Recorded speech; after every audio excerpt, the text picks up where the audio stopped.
When Campbell contacted me at the end of last summer, she said, well, we want to talk about flags, a night of flags, actually. And I said, well, great, that's easy to do. We'll just start in Babylon in 3000 BC, and we'll just talk about every flag up until now.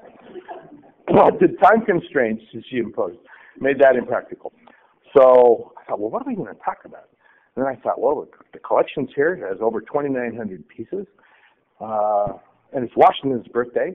So we had to talk about Washington and flags. So I thought, well, I put together some images of Washington. As we all know, he was our continental commander-in-chief and then later our first president. But surviving flags known to have been used by Washington are actually quite rare.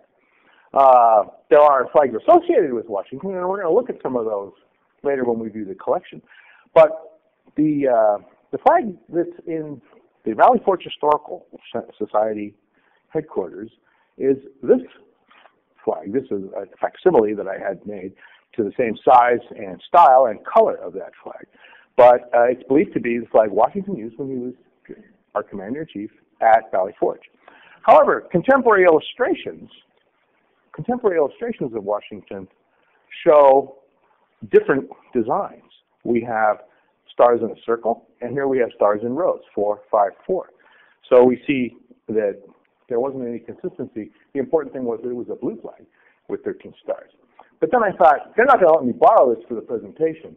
So let's look at what we have right here in California in the Zaricor collection that are flags that may have an association with Washington, that Washington may have actually been involved with or may have actually have seen.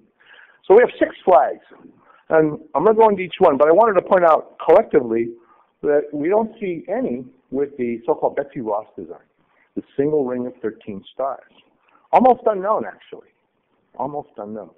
But what we do have is 6 flags that I think are the most significant period flags in the collection that tell us a little bit about the early days of our country and have a connection to George Washington. The first flag is the flag, 13-star flag associated with the Sandy Hook Lighthouse in New Jersey.